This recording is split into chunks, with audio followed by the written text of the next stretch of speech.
प्रिय विद्यार्थियों, पिछले लेक्चर में हमने particle in one dimensional finite depth potential well की प्रॉब्लम को डिस्कस किया था और इस प्रॉब्लम का हमने पूर्ण हल प्राप्त नहीं किया था, केवल हमने उनके आइगन फंक्शन ज्ञात किए थे। आज के लेक्चर में हम उसी परिस्थिति के लिए ऊर्जा आइगन मानों की गणना करेंगे। हमने कल देखा था कि दो समीकरणें जो क्रमांक 14 और 17 थी अबीजीय थी और उनको हल करने के लिए अब हम एक ग्राफीय विधि का उपयोग करेंगे। जो ग्राफीय विधि आपने मैथमेटिक्स में डिटेल से कहीं पढ़ी है। इनको हल करने के लिए हम मानते हैं कि कोई पैरामीटर लेते हैं capital X is equal to है अल्फा ए और एक दूसरे कैपिटल वाई बराबर है बीटा ए। तो अगर हम ये दो चीज़ें मान लें तो हमारी समीकरण 14 और 17 कुछ इस प्रकार से लिखी जाएंगी।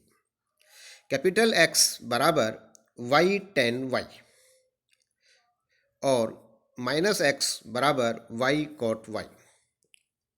जो समीकरण 20 है वो इवन स्टेट्स के लिए है और समीकरण 21 ऑड स्टेट्स के लिए है।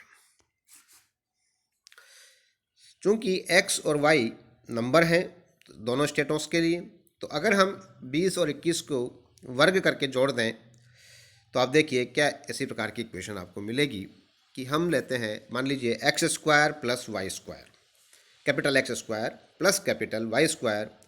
तो x और y के मान रखें तो ये है alpha square plus beta square multiplied by A square और अल्फ़ा स्क्वायर और बीटा स्क्वायर के मान पिछले लेक्चर में हमने परिभाषित किए थे। अगर हम उन मानों को रख दें तो हमें प्राप्त होगा 2mv0 upon H cross square into S square और इसके लिए हम मान लेते हैं गामा स्क्वायर है, अर्थात capital X square plus capital Y square बराबर हमने माना गामा स्क्वायर, जहां गामा बराबर है under root 2mv0 upon H cross square S square, जो कि एक पॉजिटिव नंबर है। अब देखिए समीकरण 22 जो है हमारी capital X square plus capital Y square equal to gamma square. आप जानते हैं यह एक वृत्त की समीकरण है जिसे हम समीकरण 20 या समीकरण 21 के लिए एक ग्राफ पर एक साथ प्लॉट कर सकते हैं और जब एक साथ प्लॉट करेंगे तो इन दो वक्रों के जो कटान बिंदु होंगे वो हमारे ऊर्जा आइगन मानों को व्यक्त करेंगे। तो जो हमने चित्र बनाए हैं इन चित्रों में हमने एक चित्र में इवन स्टेट्स के लिए x बराबर वाई टेन वाई और ये वृत्त की समीकरण है उसको प्लॉट किया है।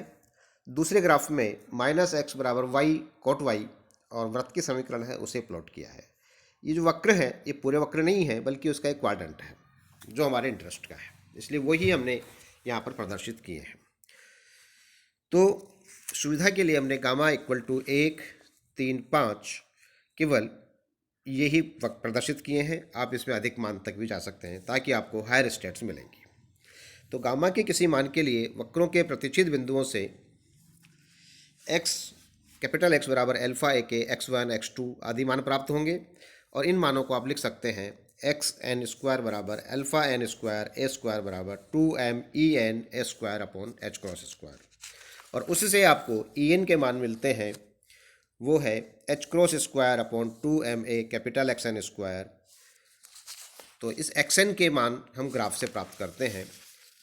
तो इस वक्र के प्रतिच्छेद से अपन देखें तो हमको दिखता है कि गामा इक्वल टू 1 के लिए केवल एक सम स्टेट प्राप्त होती है, जबकि गामा इक्वल टू 3 के लिए एक सम और एक विषम दो अवस्थाएं प्राप्त होती हैं। इसी प्रकार गामा इक्वल टू 4 के लिए हमें दो सम और दो विषम बद्ध अवस्थाएं प्राप्त होती हैं।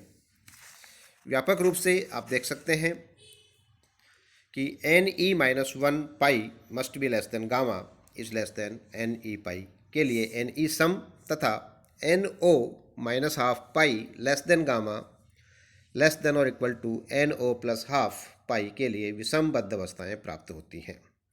बद्ध अवस्था में जो हमारे ऊर्जा स्तर हैं वो अनुपभ्रष्ट हैं। ऊर्जा स्तरों की संख्या परिमित रहती है जो गामा पर निर्भर करती है। एम द्रव्यमान कण के लिए गामा जो कि आपका V0 स्क्वायर के प्रोपोर्शनल है, इसे विभव कूप की प्रबलता का माप कहते हैं। इसी प्रकार से इनके ऊर्जा आइगन मान हम ज्ञात करेंगे। तो सम अवस्थाओं के लिए ऊर्जा आइगन मान हमने प्राप्त कर लिए हैं। अब हम फलन को देख सकते हैं, जो नोट्स आपको प्रेषित किए हैं उसमें डिटेल से लिखे हुए हैं। Thank you.